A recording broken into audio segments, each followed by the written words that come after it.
আসসালামু আলাইকুম। স্বাগতম জানাচ্ছি আমার ইউটিউব চ্যানেলে।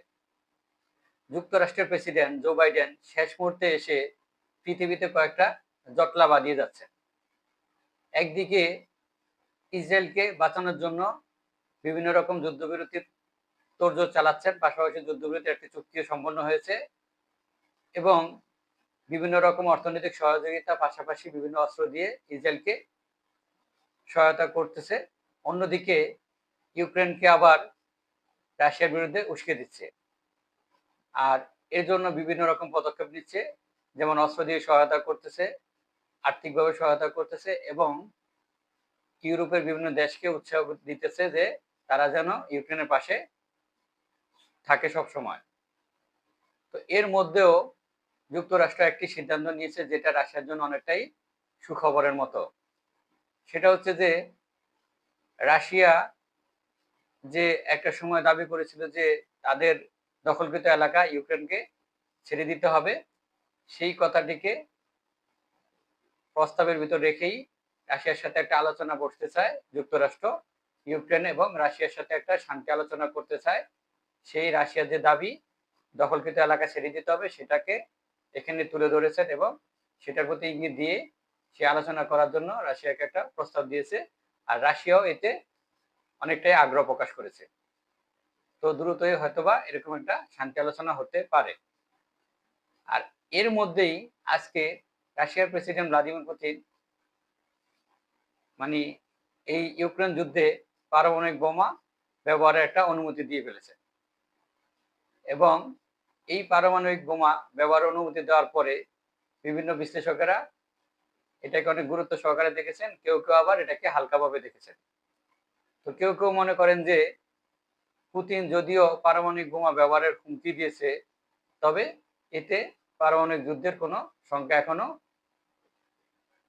আসে নাই বা ইতিমধ্যেই পারমাণবিক যুদ্ধ শুরু হওয়ার কোনো ইঙ্গিত দেখা যাচ্ছে না।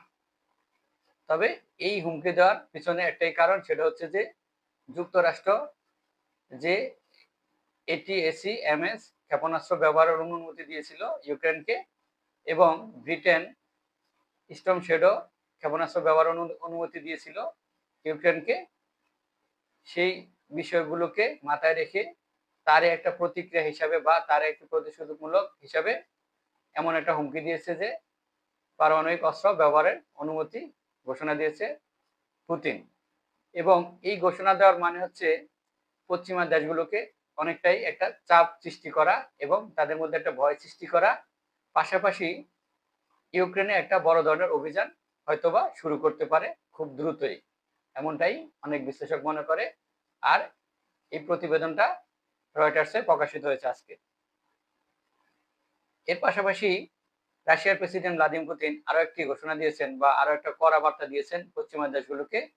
সেটা হচ্ছে যে তিনি বলেছেন যে পশ্চিমা রাষ্ট্রগুলোর চেয়েও রাশিয়ার ক্ষেপণাস্ত্র পাশাপাশি অত্যাধুনিক অস্ত্র অনেক বেশি। যেমন তিনি দাবি করেছেন যে পশ্চিমা রাষ্ট্রের চেয়ে তাদের অস্ত্র ভান্ডার 10 গুণ বেশি এবং 2025 সালের মধ্যে সেই অস্ত্র 25 থেকে 30 গুণ আরো বৃদ্ধি পাবে। এবং তিনি মনে করেন যে যুক্তরাষ্ট্রের ATACMS, ব্রিটেনের স্টর্ম শ্যাডো এবং ফ্রান্সের SCALP অস্ত্রের চেয়েও ক্ষেপণাস্ত্রের চেয়েও অনেক শক্তিশালী ক্ষেপণাস্ত্র রয়েছে রাশিয়া এবং রাশিয়া তার চেয়ে পরিমাণও বেশি এবং ক্ষমতা বা শক্তিশালী হিসাবেও সেই ক্ষেপণাস্ত্রগুলো অনেক কার্যকরী, এমন অস্ত্র অনেক রয়েছে রাশিয়াতে। এটাই ইঙ্গিত করেছেন রাশিয়ার প্রেসিডেন্ট ভ্লাদিমির পুতিন। এর বাইরে আমরা আজকে যুক্তরাষ্ট্রের পক্ষ থেকে আরেকটি পদক্ষেপ দেখলাম, সেটা হচ্ছে যুক্তরাষ্ট্রের প্রেসিডেন্ট জো বাইডেন ঘোষণা দিয়েছেন যে ইউক্রেনকে আরো $725 মিলিয়ন সহায়তা দিবে জো বাইডেন। তো আসলে এগুলো শেষ মুহূর্তে এসে আরো ইউক্রেন যুদ্ধটাকে আরো উস্কে দিচ্ছে এই জো বাইডেন। এই তার কার্যকলাপে এমনই মনে হচ্ছে, যদিও তারা একটা সিদ্ধান্ত নিয়েছে আর শান্তি আলোচনার, আসলে সেখানে রাশিয়ার যে কড়া শর্ত সেগুলো আসলে ইউক্রেন অনেকটাই গ্রহণ করতেছে না, সেজন্যই এখন না পেরে আরো ইউক্রেনকে উস্কে দিচ্ছে জো বাইডেন। আর অন্যদিকে আমরা আসলে গত ভিডিওতে বলছিলাম যে লেবাননে হিজবুল্লাহ এবং ইসরায়েলের সাথে যে একটা যুদ্ধবিরতি হয়েছে চুক্তি, এই চুক্তি বিরতির একদিন না পেরোতেই আবার লেবাননে হামলা করেছে ইসরায়েল। লেবাননের দক্ষিণাঞ্চলে প্রায় ৬টি এলাকায় এই ইসরায়েল আজকে বিভিন্ন মানে এই সন্দেহমূলক কার্যক্রমের জন্য তারা ৬টা এলাকায় তারা বিভিন্ন রকম হামলা বা অভিযান চালিয়েছে। আর এই খবরটা প্রকাশিত হয়েছে রয়টার্সে। এর বাইরে মানে গাজায় যে হামাসের উপর যে অভিযান সেটা এখন অব্যাহত রয়েছে। তো আসলে যদিও আজকে সারাদিন যাবত আমরা দেখলাম যে এই লেবাননে যে মানুষগুলো ছিল ফেরত তারা তাদের এলাকায় ফেরত এসেছে এবং শান্তিমতো তারা বাসা বাড়িতে ফিরতেছে। কিন্তু অন্যদিকে মানে গাজায় যে হামাসের সেই রক্তক্ষয়ী এখনো সংঘর্ষ চলতেছে। তো আসলে কবে এই রক্তক্ষয়ী যুদ্ধ শেষ হবে বা কবে একটা যুদ্ধবিরতি হবে সেটা এখনো অনেকেরই মনে প্রশ্ন। এটাই অনেক বিশ্লেষক মনে করে। এর পাশাপাশি যুক্তরাষ্ট্রের পক্ষ থেকে একটা আলোচনা চলতেছে যে হয়তোবা গাজাতেও এমন একটা শান্তি চুক্তি হবে বা একটা যুদ্ধবিরতি হবে। তবে সেখানে ২ টা বিষয় উল্লেখ থাকবে। একটা হচ্ছে যে সেখানে জিম্মিদেরকে ফেরত দেবে।